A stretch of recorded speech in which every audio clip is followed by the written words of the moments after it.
for better days to come and carry us like wind in our sails. Hold on tight, I can smell the shore, it's right in front of us if we just hold on tight. This vision that I saw is getting closer every dawn. We are dreamers of the shore.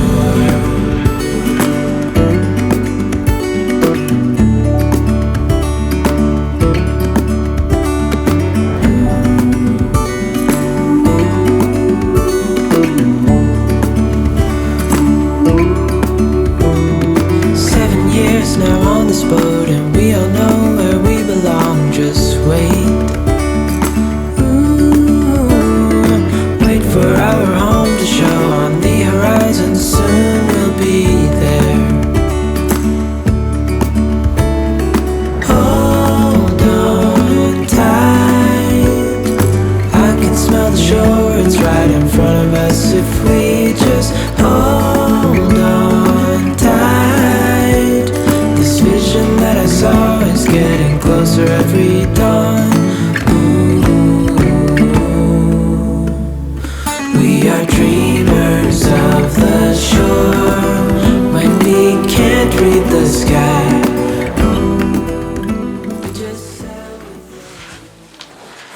Hi everybody, and welcome to the 9th episode of the Fraoch Knits podcast. You're all really welcome here. Thank you so much to all the viewers, the new subscribers and the existing viewers and subscribers. You're also welcome here. My name is Áine and I'm podcasting from the west of Ireland, where I live and work and knit, and so you're all really welcome here today. I can't believe this is my 9th episode. I've been really enjoying this whole process of sharing what I knit with all of you guys out there in YouTube land, and just loving the feedback that I'm getting and the interactions and the connections that are being made. It's just such a lovely community. I know I've said it before and lots of people say it, but it really is, it has to be said. It's amazing that people are just so lovely and overwhelmingly positive and encouraging, and it's just a fantastic community. So it's really great to feel part of that and to feel really connected and to share ideas and inspiration. And I love it when people get inspiration from listening to me speak and listening to me talk about my my knitting, and I in turn get loads of inspiration from watching other YouTubers and other podcasters. So you're so welcome here. It's the 12th of February 2023 already, and the last podcast I put out on YouTube was only 2 weeks ago, so you're probably wondering why am I back so soon. And the reason for that is that I'm actually going away for 10 days from next Friday the 17th. So I won't be back until the very end of February, and because February is such a short month, there just won't be time to do it on the podcast. So I just thought I would get it out today. And I suppose the other reason is that I wanted to, in the last podcast where I talked about a history of Ireland knitting, if you haven't seen that one yet, you should go and have a look. It's a very short video. It's only about half an hour long, and it's well worth looking at. There's some interesting footage from the National Museum of Country Life, looking at old Aran specimens or pieces of knitting from the 1930s. So that last episode, I was saying I put that out 2 weeks ago, and I ran out of time, or not that I ran out of time, but I ran out of battery power. My battery gave up, and then my charger wasn't working. So I had to cut the filming short. So I wanted to film a little bit about what I had been knitting in January, and I also wanted to film a little bit about the feast of Imbolc, or the also the feast of St. Bridget, St. Bridget's Day. So we had St. Bridget's Day on the 1st of February, and even though it's after the event, I'm actually going to talk a little bit about that in this video, because it's actually really interesting and it's fascinating, and I don't think it's too far away from the beginning of February, the start of spring, to talk about Imbolc particularly, and of course the Celtic goddess Brigid and the Christian saint Bridget, all rolled into one. So yeah, so that's it. So I hope you've got a nice warm cup of coffee or a cool drink if you're in the Southern Hemisphere, and you're all ready to just sit back and relax and enjoy a little bit of talk about our favourite thing, yarn and knitting, and a little bit about Irish culture. So that's a lovely cup of coffee. So yeah, to begin with, I'm going to talk a little bit about the things I have made from scratch this year in January, but I'll also be talking a little bit about, I suppose at the beginning of January I just thought about all of the things that were sort of languishing in a corner, that had a little bit of work to do on them and that I had sort of abandoned for one reason or another. And I really wanted to bring, before I started off making lots of new things this year, I really wanted to go back and look at what I had that wasn't finished and that wouldn't take very much work to do. But sometimes that's the most difficult thing to do, is to pick a project up again and find out where you are and figure it all out just to finish it. So I've done a bit of that, and but first of all I've done a few alterations. I've started an alteration on a sweater that I wasn't happy with and I wasn't wearing because of it. And yeah, so I'll talk first of all about the new knits. So I started off doing some small things, which is really unusual for me. I don't usually knit accessories or socks. I just love knitting sweaters, but I did knit at the very first week in January. I knit this gorgeous little hat. It's called My Little Grey Hat, and I'll try it on for you there. I have a mirror in front of me here. So I was really happy with the fit of this hat. I absolutely adore it. It's knit with a leftover skein of yarn from a sweater that I knit last year called the Cedarbrook sweater, and it is a yarn that I picked up when I was down in Bantry Yarns. It's a great yarn shop in West Cork, one of the few yarn shops we have in this country, but a really nice place to visit if you're ever down in Bantry. Really lovely owner, very helpful, and lovely selection of yarns of different types of wool. So this is called Chester DK, and it is a combination of yak and merino and silk, and the pattern then is by it's called My Little Grey Hat, Gray, the American spelling. So it's an American designer whose name escapes me now. I think it's Kelly. It's actually an Irish name, an Irish American name. I forget her second name, Kelly something, but I'll put it in the description below. I'll put it on the screen here as well. So yeah, so I absolutely love the fit, and it I suppose because it's cables, the really lovely feature of the cables on this, the cables help to fit because the cables will stretch to any size of head, so if you knit it slightly with negative ease. But what's lovely about it is that there are no cables on the back, so you're just knitting ribbing. So it's really quick, it's a really quick knit, and it's a gorgeous design where the cables disappear around the side of the hat. So very cute. So yeah, that was my first, as you can see, an end that should have been woven in but wasn't. So anyhow, I've been wearing this, really warm, really snug. Yeah, I'm very happy with it. It's my first sort of hat that I've knit for myself that I've been happy with. I also knit the Grow hat by gosh, I've forgotten her name as well, sorry now. I'll put the link and I'll put the title here. Danish designer, I think, and she has a really beautiful aesthetic, and as you can see, this hat is very small. It's too small for me. I'm not going to try it on. It's knit, the gauge was wrong because I think it calls for a DK weight, and this is a sport weight. This is De Rare Natura's Ulysse. So it gives a beautiful look. I think if it fits me around the circumference, but it's too short. So yeah, I didn't make it long enough. And but it's absolutely, I would have had to do more rows than the pattern called for because my row gauge was off. But yeah, it's beautiful. It's a really, really lovely design, and I think I'm going to knit another one, possibly in a different yarn. But but that's one I'm going to give away to somebody who it fits. So they're two of my hats that I knit in January, and then I knit this pair of socks. I've put them on the blockers. I've been wearing them actually, as you can probably see. They're quite sort of floppy, but they're also floppy because they are too big. I could have gone down a needle size for these. The pattern is called the Finial Socks, and I think it's a free pattern on Ravelry. I'll link it as well, and I'll give you the name of the designer.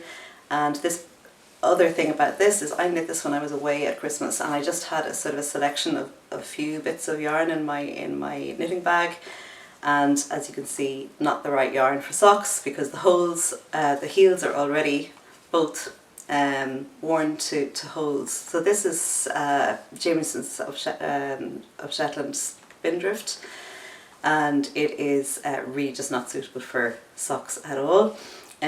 So unless you hold it double, maybe with a silk mohair or some other stronger yarn. But anyway, there you go. I was just experimenting, and I thought, to be honest with you, I haven't worn socks. I haven't been motivated to knit socks for myself because I thought they're just going to be, my feet would be too warm in them because I get really hot feet. But actually, I found wearing these is just a complete game changer. I've completely been converted to wearing wool socks, knitted socks, and so I'm definitely going to be knitting more in 2023.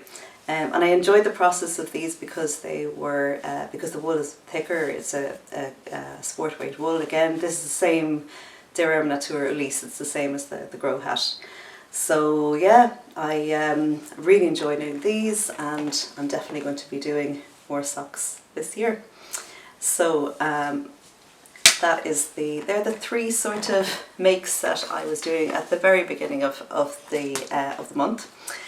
And then one of the, I don't have one of my finished objects to show you today that I knit in January, and that's a sweater called the Winterfox, and that is a sweater that I knit for my son, for Reuben, and so I don't have it because he's away today and he is wearing it. So it's sort of a replacement for the Storm War sweater that I knit him last year, which he has worn almost every single day. So he goes to school. It's unusual in Ireland for some schools don't have school uniforms, but it's rare enough. Most schools get the kids to wear uniforms, but his one is a lovely little school that they don't wear the uniform. They don't have to wear any uniform. So it means that he's worn that sweater nearly every day. In school and out of school, and he just loves it because it's so warm, and it's like an outer layer as well. He doesn't have to bring a coat. He sometimes just doesn't bother with a coat, and so he loves that sweater. So he got him to pick out a new pattern that I would knit for him in a bigger size for this year, and he's just turned 12, so he's getting much taller. And the Storm War is getting small on him, especially the arms were getting short and the body was getting short.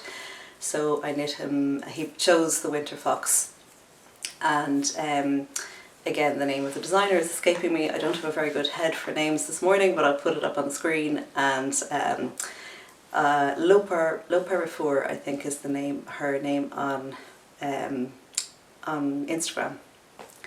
And if you follow me on Instagram, I put up a video of me blocking the sweater, washing the sweater before I blocked it, and I'll put up a photograph of it here now as well, so that you can see the finished object, which I'm really happy with. It turns out really, really well. So for it, I used Let Lopi. Most of it was knit in Let Lopi. This is the colourway Murky, and the number is 1420. So this is Murky Let Lopi. And then the white, I had only a few balls of the Let Lopi left in white, and there's quite a lot of white in the sweater. There's the base of the sweater, the hem, the cuffs, and the almost all of the yoke is in white. So by the time I got to the yoke, because it's knit from the bottom up, I had run out of the white Let Lopi. So I did have in my stash, I had this beautiful Flute Lopi in white. So holding this double, I was able to knit the areas, the yoke area, and the only difficulty being that this held double is actually it's supposed to be about an hour in weight. which is what the let Lopi is, but it's actually, this held double is slightly thicker than this held single, so and I knew this because I had past experience of it, but so I ended up knitting the yoke a smaller size than the body by decreasing, or at least making the tops of the sleeves smaller, so not casting on as many stitches for the yoke. So starting off where the sleeves join the body, at that point the armhole was smaller than the required amount for the size of the body, so just making it a smaller yoke. And that was done just by not increasing as much. As you go up the sleeves, you're increasing all the way to get the size armhole for the size that you're knitting, so I just didn't do as many increases. So that gave me a smaller yoke, so it actually does fit it, but it's actually still slightly bigger than I was hoping, but it's very minor. And the second modification that I made to it was with the neck. I first of all knitted to the size that was in the pattern, that number of stitches, and he tried it on and he found it was too high up on the neck and was bothering him, so I just ripped it back down. I had also incorporated some short rows. There's no short, it's a very traditional sort of Icelandic style design, bottom up, no short rows, colour work yoke. But so I decided to try and incorporate short rows, but that was also bringing it too high. He didn't like the feel of the let Lopi at the neck, so I ripped out the short rows and I just put in a wider neck. So I ripped back to a point where there were more stitches at the neckline, and I just I looked at it on him, and then I just put on the rib at that point. So yeah, so that's they were the few modifications that I made to that sweater. So he's absolutely thrilled with it. It took about a week to dry after I washed and blocked it.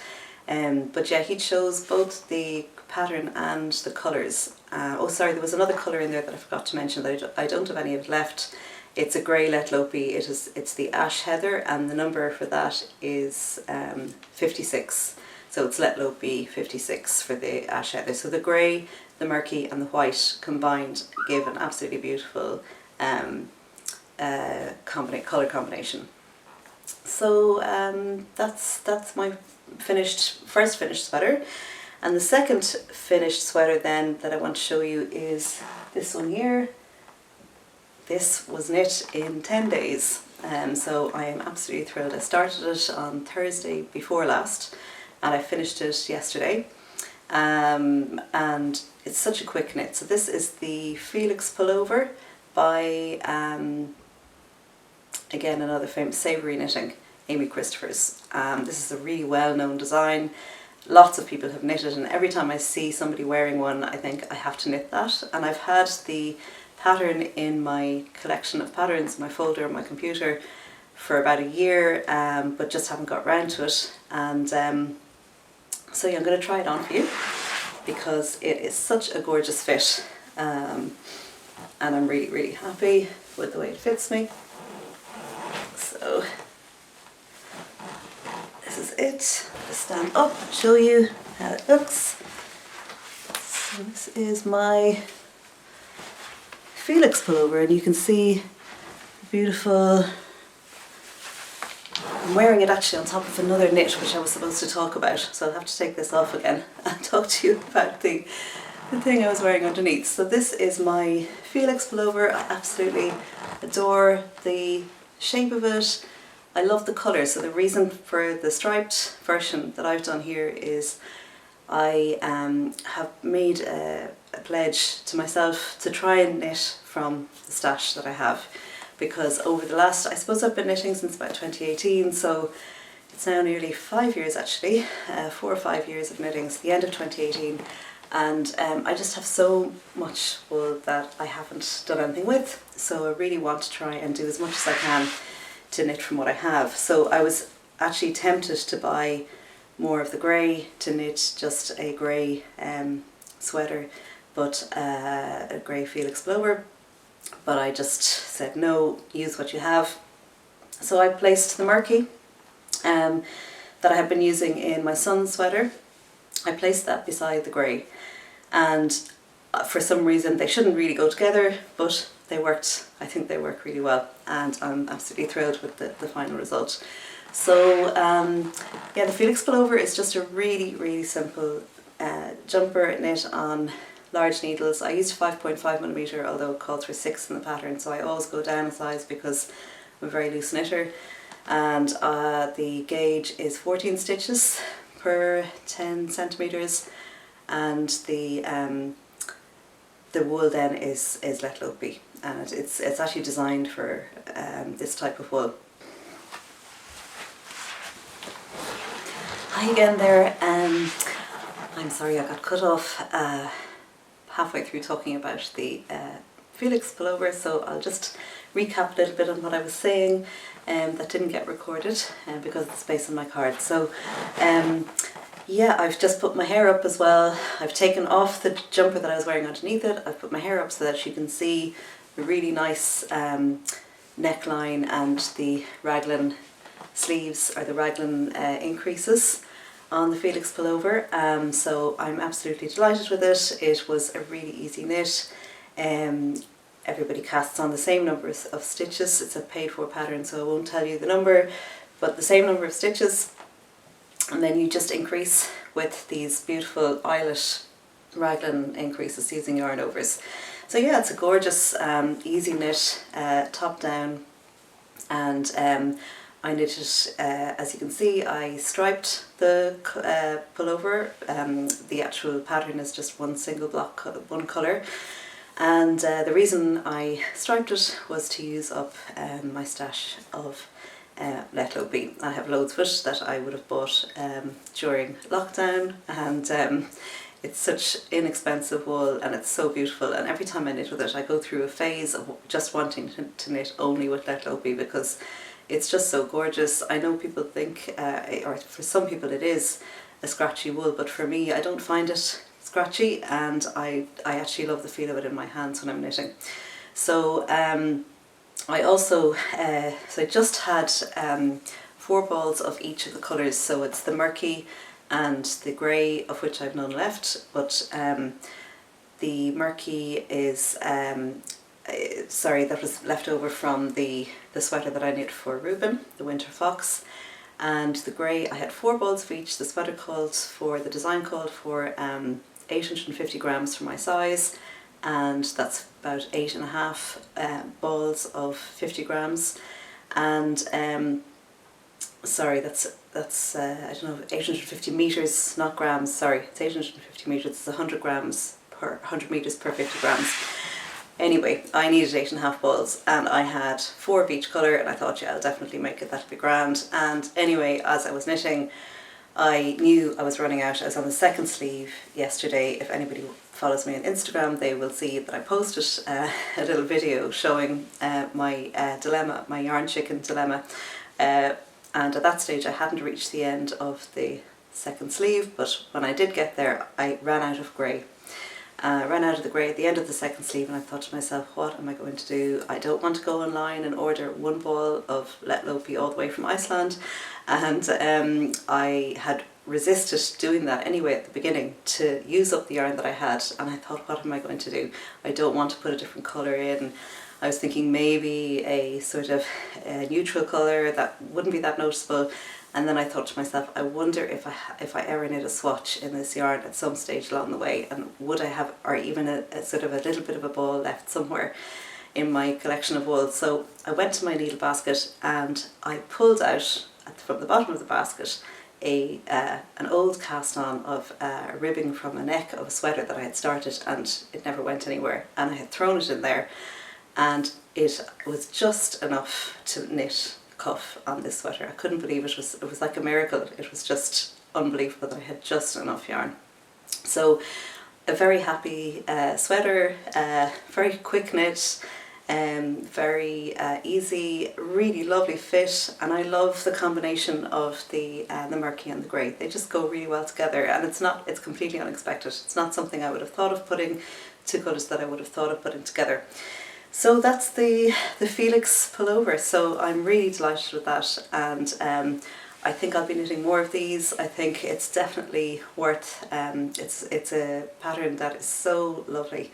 Even for somebody who's never knit a sweater before, it's an easy pattern to follow. It's a very quick knit, big needles, big yarn and big gauge. So yeah, that's it. And so that was my second sweater of 2023. So I'm delighted to have knit something for Ruben and something for myself, and both out of Let Lopi. So as I say, I tend to get onto a roll with Let Lopi, and I just adore it whenever I start working with it. So I'm going to show you now something that I showed you in a previous podcast, which is also made from Lopi, and I was going to alter it when I showed it to you the last time. So I started the alterations. So the sweater is this one here.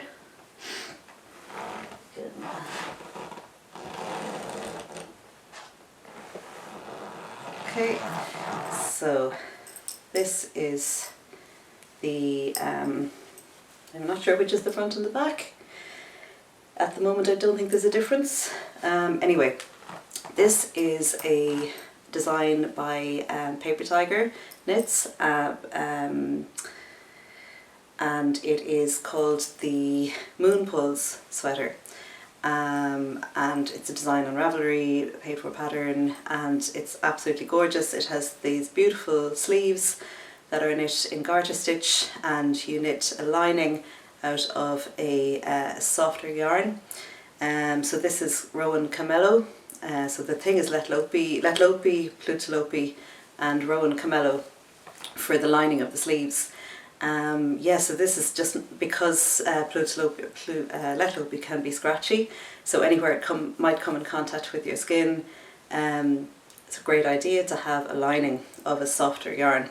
I'm not sure what the pattern calls for in terms of this lining here, but I had this in my stash left over. I had a few balls of the white, 2 balls I think, and that's the lining of that. And the colour is very similar. It's knit with a with garter stitch and a lining, and it's a funnel collar, so a stand-up collar. And when I knit this, I absolutely love the design. It's got beautiful raglan. I just think raglan shaping is the shaping that suits me the best, suits my shape, and maybe it's because I've got small shoulders or sloping shoulders, and they're not very wide, not very broad. So I think that this type of pattern really suits my shape. And so I decided, when I tried it on, I really love everything about the sweater, but the collar was really close. It was really too tight around my neck, and I considered, was it the lining, because you're supposed to knit the lining on a bigger needle, and I think I did knit it on a bigger needle, but I thought it might still be not big enough, and it was pulling in the collar.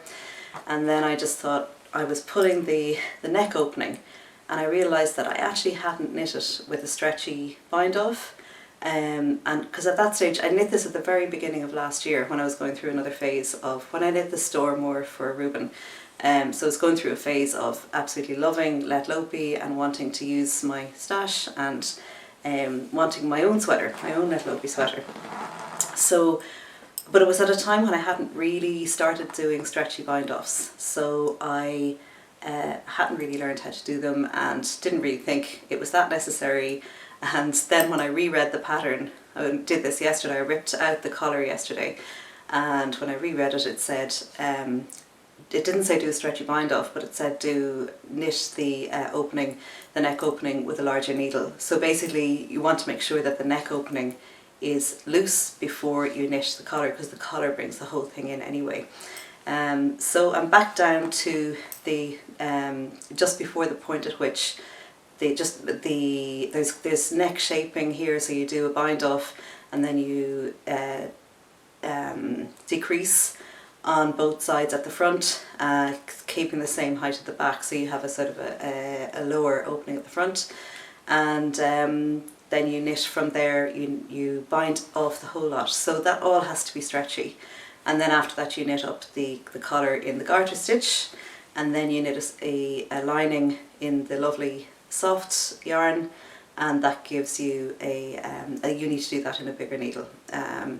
just to make sure the thing doesn't sit too closely to your neck, and it has a lovely funnel collar look. So so I'm hoping to have this finished by the end of the week. There's not very much in it, and I think I said to you earlier in the podcast that I'm going away for 10 days. I'm actually going skiing, so I want to wear this too.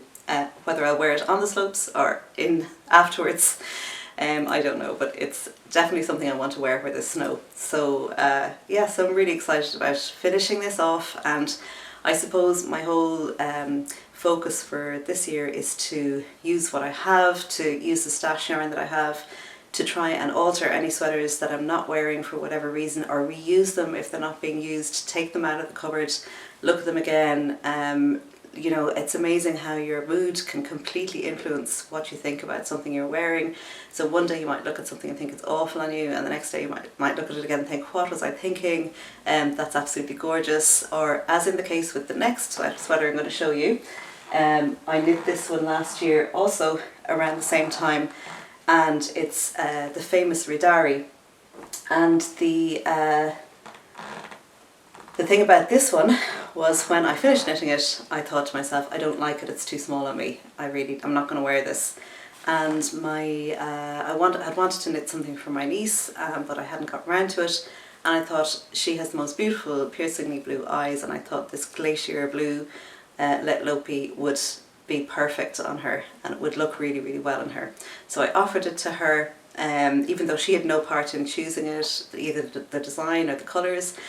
And she said, yeah, she'd love to try it. And so she tried it on and it looked stunning on her. And also the fit on her, she's got a much smaller bust, chest circumference. So than I do. So it looked like perfect ease, perfect positive ease on her. And anyhow, I hadn't seen it anyhow. I hadn't seen her wearing it for a while. And I just thought, I wonder, is she wearing that sweater? Because it's so beautiful. And it turns out that she actually wore it a few times and then decided she didn't really like the colour, which is fair enough, that's okay. I know I wouldn't want to be told by my aunt that I would be forced into wearing something that really didn't suit me, even though I think it looks lovely on her. So there you go. So I asked her, could I borrow it back? And I tried it on and I love it. So this is another sweater that's going to be coming to Italy, to the Dolomites for skiing next week. I'm very excited about all that. And this is just such a famous knit. It's our design. It's Vedis Jonsdottir, I think. Oh my goodness, I didn't look up all my designers before the podcast. Apologies, but I'll put the title below. It's the Riddari. It's been knit so many times. There are so many examples, and on Ravelry and on Instagram. And the most amazing thing about this pattern is that it actually looks different every time I see it, depending on the colours that people have chosen and what parts they choose to highlight, because people can mix and match the colours at the top in the yoke. And there's a beautiful, what I love as well is this beautiful detail at the sleeve and in the hem of the sweater. They do there's a ribbing, a 2x2 rib, followed by just a curled hem, and the same with the neckline. And these were colours that I had in my stash, and I didn't have enough of any of them to make a full sweater, and wanted to use them up in a colourwork sweater. And the grey is the grey that was left over that then went into this sweater, the Felix Pullover. So so this was I bought, I think, probably a 12 balls of it or something, and I think I probably used about 8 in this, and then I have 4 in this. And I've also got some of it. I must have had more than 12 because there's some gone into Ruben's sweater as well, only a small quantity. But I think all of the grey is gone now. So all of my, the grey, the number is, it's ash heather, so it's the sort of middle grey. It's 56 in the Let Lopi colour. So that is my Riddari. Another sweater back in the mix, which is great. Then just to show you some other I had this on at the beginning of the podcast. I just thought I'd take it off so that I can show you what I finished on it, and I literally finished the second sleeve. And as you can see, I don't know whether you can see, not all of the ends are woven in. So the mistake I made with this sweater was not to weave in the ends as I went with the stripes, which is something I did with this. So I had no ends. I carried the yarn up to the next stripe rather than having to weave in hundreds of ends after finishing a striped sweater. And I also used helical knitting on this sweater to get jogless joins in. There are loads of videos out there on YouTube. I can link some below for you. But it just means a smooth transition from one stripe to the next without a sort of a step up. This sweater, I've shown it to you before. It's actually based on a design by Ailbíona McLoughlainn, the Trasnú top, which is a summer top with straps. And I decided halfway through knitting it, it's bottom up, and I decided halfway through that I'm not actually going to wear this as a summer top because we just don't get the weather in Ireland for summer tops. And it's also not the type of thing I really like to wear. I like to be covered up. So I decided I would make a little t-shirt out of it, and I just followed some YouTube videos on how to do that, how to measure for a rounded yoke, how to decrease, how often to decrease, and how many stitches based on the gauge and the number, the measurement at bust and the measurement at the neck. And it's literally just decreasing regularly through the rounds until you get to the neck. And then I did a little short row section here at the back, also picked up from a YouTube video. And the yarns here are Life in the Long Grass for the red and the grey. The grey is called Storm and the red is called Barn. They're semi-solid Life in the Long Grass sport weight merino, 100% merino, and then the lovely, what I like to call the gold in this, is Vivacious 4-ply Fibre spades, Vivacious 4-ply maple syrup. So I'm really, really proud of this. I love the way it fits me. It's going to be great to, it hasn't actually been blocked yet, so it'll probably be a little bit looser on me, but I love the fit of it, and I am just going to have to work through weaving in all those ends, which still haven't been done. But at least I finished the sleeve, which is where I was the last time I was talking to you. Or the last time I showed it to you rather, which was a couple of episodes ago, I can't remember when. But certainly that yarn is fabulous, the drape is gorgeous, the colours are really nice, I love it. So that's another one that's come out of the unfinished objects corner that have been waiting for a while. So just a few more evenings of weaving in ends and that will be completely finished. Another one then that I finished altogether, which I showed you just before Christmas, is my Mary Wallin scarf, which I absolutely adore as well. I'm gonna just, so that was still on the needles when I was doing the podcast on the 19th of December. In the dark, by the way, apologies for that podcast, the lighting was terrible. I don't know what I was thinking, but anyway, I was trying to get a bit of atmosphere around the Christmas tree, but it didn't really work. So thankfully we've got more light at this time of the year. The light is coming back, it's fantastic. So this is Mary Wallin. So this is the Mary Wallin, the Fetlar scarf. And yeah, I'm just so thrilled to have got this off the needles, to be wearing it now, and it was something that was sort of languishing in a corner for over a year. I started knitting this in 2020 during the lockdown. I remember it was knit, I started knitting it in the house that I was living in before I moved here in May 2020. So it was before then that this was started. So that's 3 years ago now nearly. And it was all for the want of about, I'd say, 12 inches that I just had got fed up with it and left it. And it was through the encouragement of all of you out there in YouTube land that made me really go back and finish it. So I just love this. It's so warm. There's nothing like this type of wool, rustic wool for keeping you warm. So Jamieson's of Shetland Spindrift, and very like that Lopi, really. It's just such a gorgeous, gorgeous, warm, rustic yarn. There is nothing like them for warmth and comfort. And after I blocked it, it got a lot softer. It's still quite a stiff and scratchy yarn, but that's the nature of it, and I actually love it. So I'd highly recommend their colour palette is just absolutely stunning.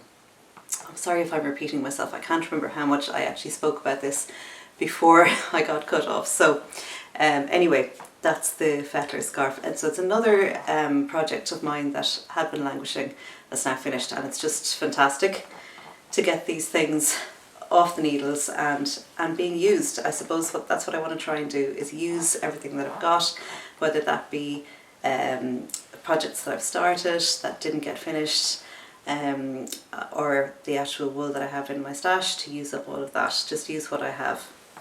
And then finally, just a really quick note on some more mending. I showed you the alterations that I had done to the Moon Pulse sweater. So this is Ruben's Storm War by Fraoch Knits, and I knit this for him in January last year. It's another Lopi and Lopi, so there's two yarns held double here. It's the Blues Blue in the Lopi held double with the lighter version of the same colour, also Blues Blue. So I think it's 2022 is the number for this. I'm not sure what the number for the lighter one is, but they're beside each other on the website. The Icelandic store is where I go to. That's the website I use to get my Lopi and Lopi direct from Iceland. Yeah, so this is the sweater that he has worn almost non-stop for a year, and I decided the Winterfox that I've just finished is a replacement for this, or at least it's something that he can wear so that I can wash this one and get it from him and actually wash it and take care of it. And because it's been worn so much, so he goes to a school where there is no uniform, which is sort of unusual in this country. Most primary schools and secondary schools, children wear uniforms, but the little school he goes to, there's no uniform, which is lovely, so they can wear whatever they want. And for him, he just loves to wear this all the time, to school and outside of school. It's cozy, it's warm.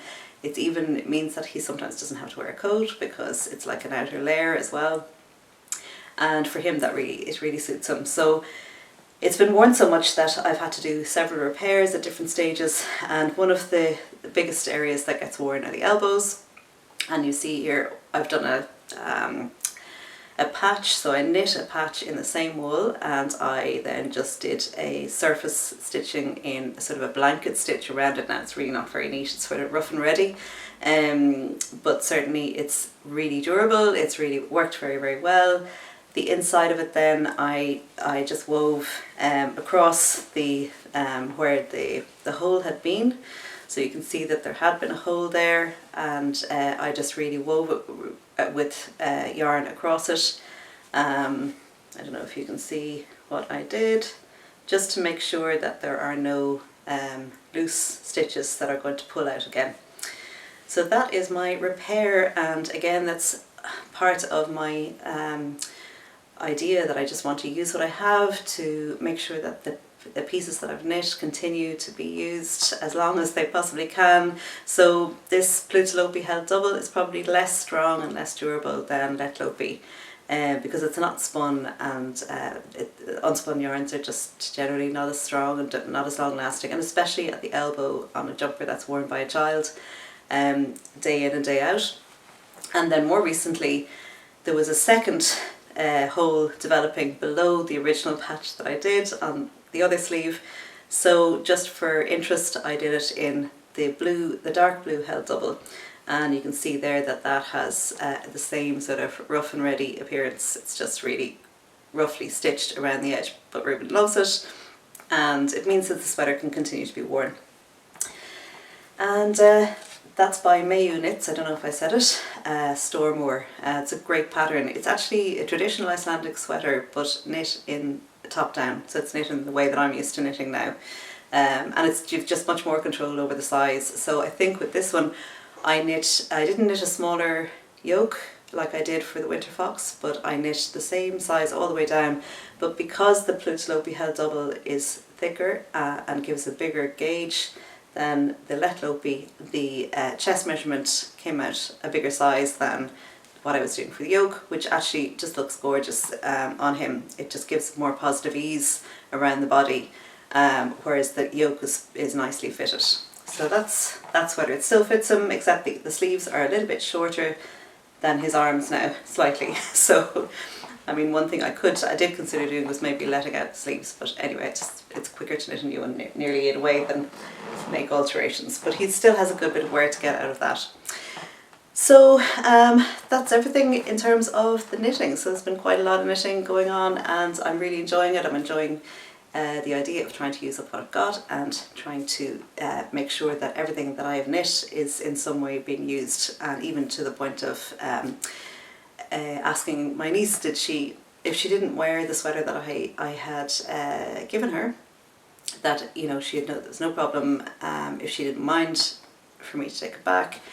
And she has since, or before that actually, she was asking me anyway, would I knit her a sweater of her choice, and I said of course. And so she has chosen an Aran. She wants a cream Aran, a Báinne Gansey, and which I talked about at my podcast last week, and she loves the idea of one of those. And we searched through hundreds of patterns on Ravelry looking for style that she wanted.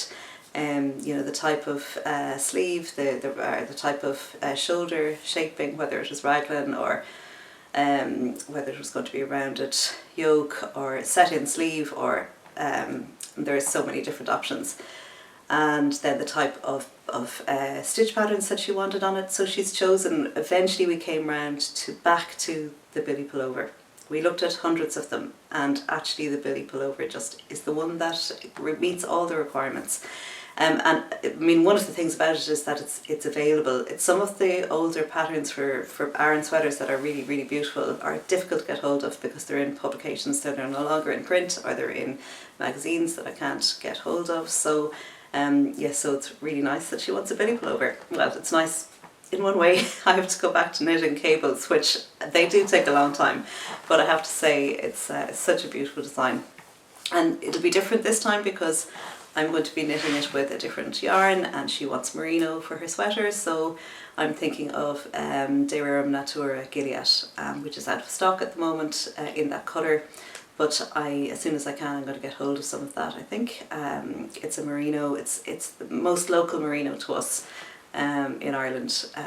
Most of the merino here comes from Australia or New Zealand. So nice to have something coming from France and Spain, I think, as well, or Portugal, I can't remember. So it's a local European yarn. Other options, of course, are Studio Donegal, which we may go with, depending. I'll let her have a look at the different options and we'll decide then. But it'll be nice for me to be knitting it in a different yarn, and hopefully I can get a better, closer proximity to the gauge than I did when I was knitting my own one. Anyway, so that's something I'm looking forward to knitting for her. And other knitting plans that I have are to knit another striped sweater called Stripes, I think, by Andrea Mari. And I did these socks a couple of years ago, just messing really. They're like house socks, they're not knit to fit or anything. And they were with leftovers of old Centrum wool that I had from knitting one of my shawls. And I've just been doing a little gauge swatch using all sorts of bits and pieces that I have, just to see what colour combination might work, what yarns might work together. I've even put in some of the silk mohair that I got when I was in Holland there recently. It's the Biche Bouche in the green there, which I think goes really well with the brown old Centrum, and this grey here is Life in the Long Grass that I used in the Trasnú top. So there's loads of ideas. I mean, this is just to inspire me, I suppose. So yeah, they're the future knitting plans. I'm going to do a striped sweater. I'm going to do the Billy Pullover again for Alicia, my niece, and who knows what else might come into my knitting plans. I have put all of the patterns that I've bought that I'm still interested in knitting over the last 3 years, and I put them in a folder for this year, and I have about 12 sweaters in there, so there could be anything in the mix. And I'm not going to make any commitments. I'm not going to tell you, because I think I've told you before that I was knitting stuff that I since have abandoned for various reasons. So it sort of feels like sometimes I think I put myself under pressure if I'm telling my YouTube viewers what I'm going to knit. So I'm not going to do that.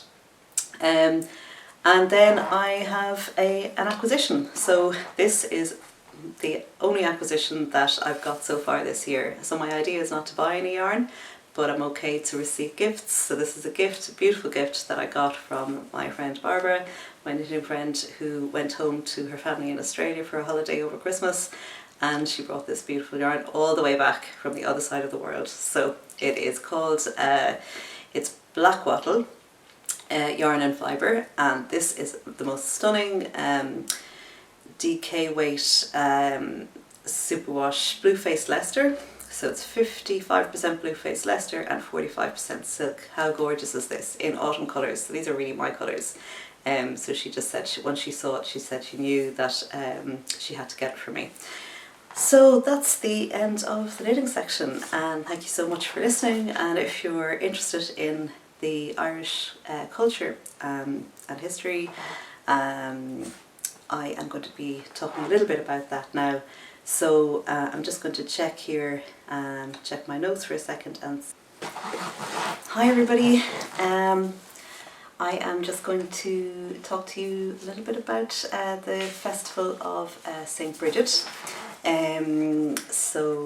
This is a little section that I do at the end of every podcast, something on Irish culture or history that might be of interest to you out there. So so far I've looked at a couple of the cross quarter days in the year. We looked at Lunasa back last August, and we looked at Samhain at Halloween. So they're known as cross quarter days, and we're at another cross quarter day now, or it's just gone by. It was the Feast of St. Bridget, which is on the 1st of February. But the cross quarter day was traditionally known as Imbolc. So you have Lunasa, Samhain, Imbolc and Bealtaine. And Bealtaine will happen on the 1st of May. So what's meant by a cross quarter day? Well, a cross quarter day is the midway point astronomically between the solstice and the previous solstice and the next equinox, or the previous equinox and the next solstice. So we had the solstice at Christmas, the 20th, 21st of December, the winter solstice, and we will next have the spring equinox, which happens around the 20th and the 21st of March, and we're midway between those 2 points. So these are in the Celtic tradition, are considered to be really significant days. They are halfway points between the major days of the year astronomically. So yeah, so we are at the beginning of spring. So Imbolc literally means, in Old Irish, means in the belly. So we're talking about fertility, pregnancy. The earth is literally about to wake up, and the lambing season is arriving. So the ewe's milk is coming in. Another interpretation of the word Imbolc, or another etymological possibility for the origin of the word, is Imbolc, which means ewe's milk. And there are a couple of other possibilities. Imbolc is another one, the word to wash or cleanse oneself. These are all possibilities, but certainly the most common one that's cited is in the belly. So we have the beginning of spring. And so it's a really important day in the Irish calendar. It's a time really, rather than it's a movable feast. So it happens anywhere between the 2nd of February and the 7th of February apparently, that this cross quarter day will fall exactly halfway between the solstice and the equinox. The 1st of February though is the day that St. Bridget's Day is celebrated, and but certainly the two are linked together, because St. Bridget was known as a saint. Her attributes were she guarded against ill health and would have been associated with fertility. Certainly her precursor, the Celtic goddess, was a goddess of fertility and a goddess of fire. So yes, so we have St. Bridget's Day on the 1st of February, and she is almost as important in Ireland as a saint, as St. Patrick. And they're both considered patron saints of Ireland. And as you all probably know, we all celebrate our national day on the 17th of March, which is St. Patrick's Day. But there has never been a public holiday for St. Bridget's Day, even though we do have a day set aside, it's the 1st of February. But we have never had a public holiday until this year. So this is the first year that St. Bridget has been recognised in a public holiday. So we had a bank holiday with a day off on Monday last, the 6th of February, I think. So it's really exciting that a saint that is the feminine side, represents the feminine side of us and our culture, is being recognised in such a way. So St. Bridget, the precursor to her was the goddess Bridget, and she's my namesake. My middle name is my given name of birth. I was given Áine as my first name. My middle name is Bridget. So she holds a special place for me, and I have been reading about her over the past couple of years, particularly about the Celtic goddess, who we would have been in a way taught very little about. We were taught about the traditions and the stories associated with Saint Bridget, but the Celtic goddess who preceded her. So she apparently emerged around 2,000 years ago, and she is associated with fire, with fertility, with poetry, and she is really the harbinger of spring, the Celtic goddess of the spring. And so she's also associated with healing, and she's just a really important goddess in terms of fertility. Really is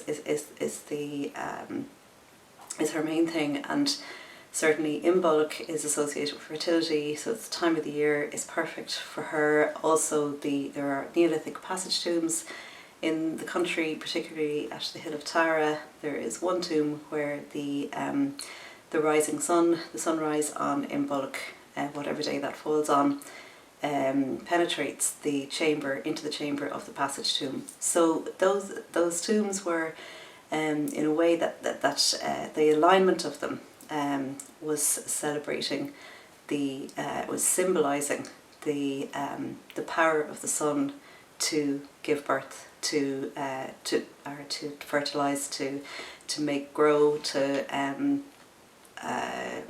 bring back everything from death.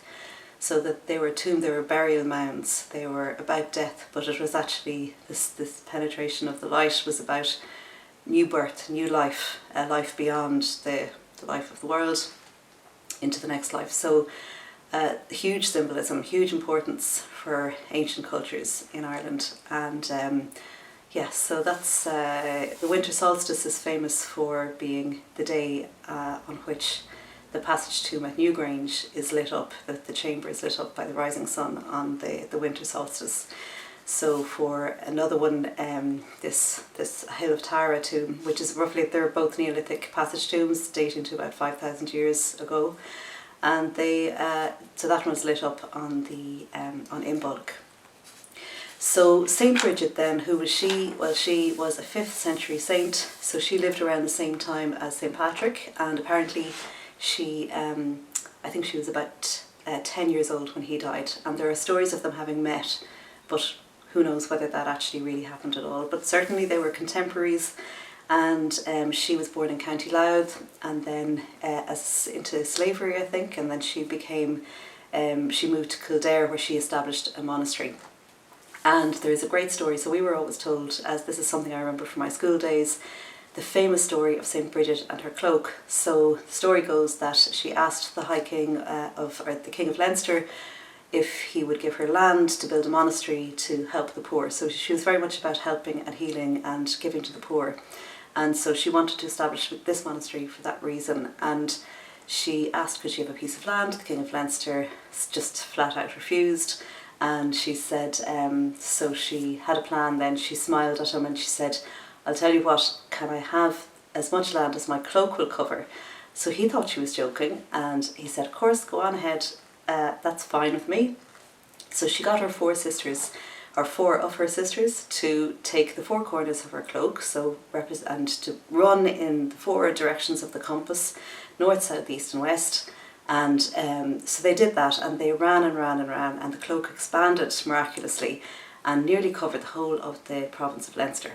So the king, terrified, said, stop, bring your sisters back, and let's do a deal here. I'll give you enough land, as much as you need to build I'll give you a few acres of land to build your monastery.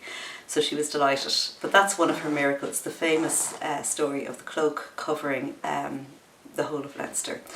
And another tradition associated with her is that she is thought to have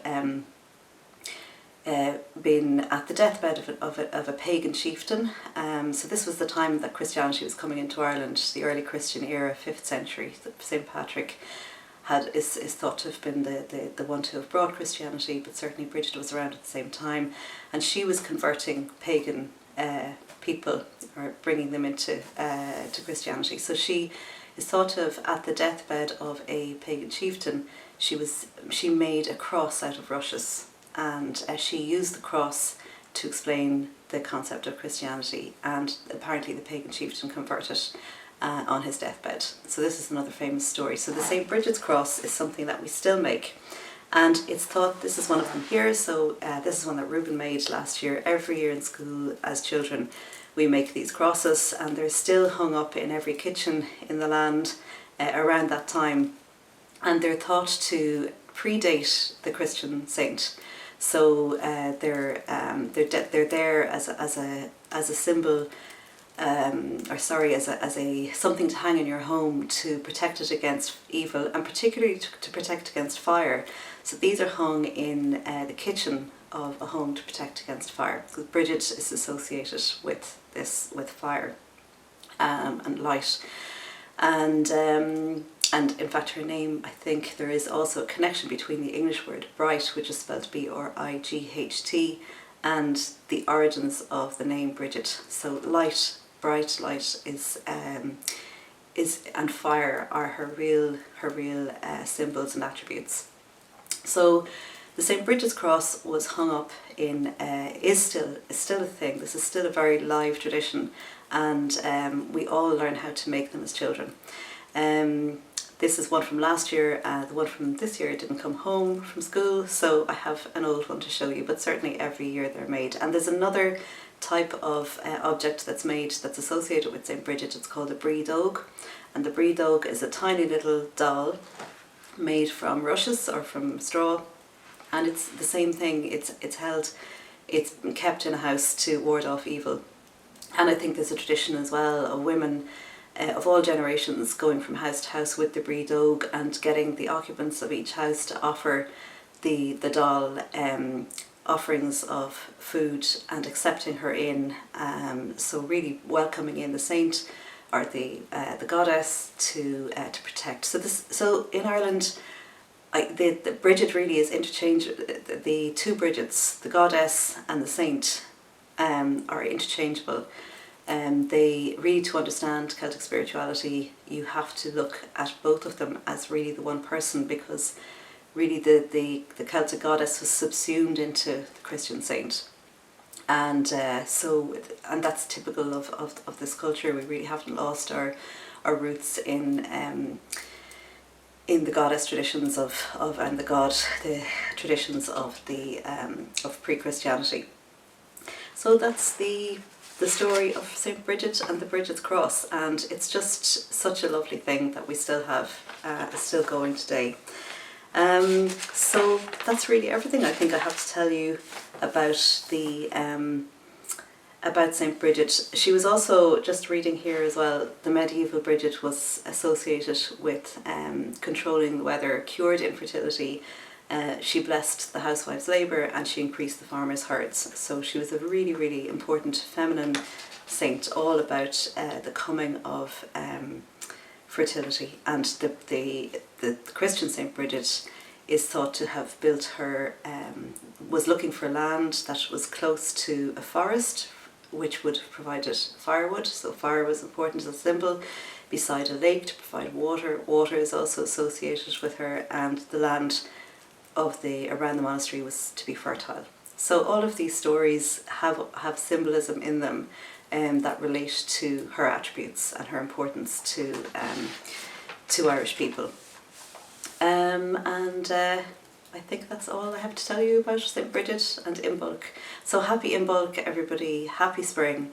Thank you so much for watching. It's been an absolute pleasure, as usual, to present all this information, which I find absolutely fascinating. And for me, it's a relearning, because a lot of these things we learned in school and you forget the details, and it's really nice to go back over and to remind myself of how important these traditions are.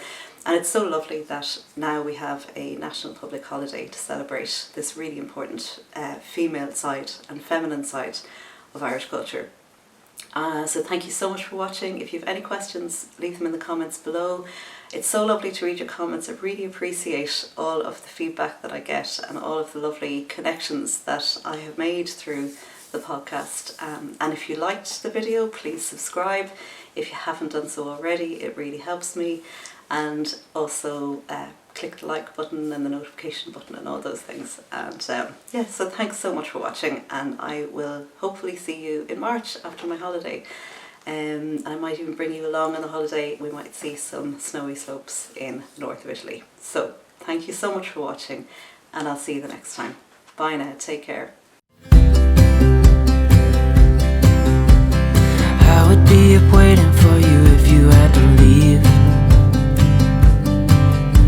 I would wait a lifetime if you were at sea. I just wanna say that I feel that our love is real. Maybe we should hurry up and seal the deal. Oh, oh, I just wanna love you right. Oh, oh, love you till the end of time. I just wanna hold you for forever. Every day you're making me better.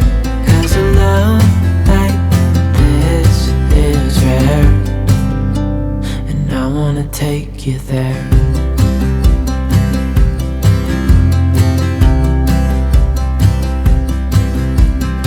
I would give it all away to do it all again. Make our love a story that would never end. Never thought I'd feel so alive, looking in your eyes. I just wanna love you till the day I die. Oh, oh, I just wanna love you right. Oh, oh, love you till the end of time. I just wanna hold you for forever. Every day you're making me better. 'Cause a love like this is rare, and I wanna take you there. If I'm gonna love somebody, I just wanna love you. If I'm gonna love somebody, I just wanna love you. If I'm gonna love somebody, I just wanna love you. If I'm gonna love somebody, I just wanna love you. Oh, oh, I just wanna love you right.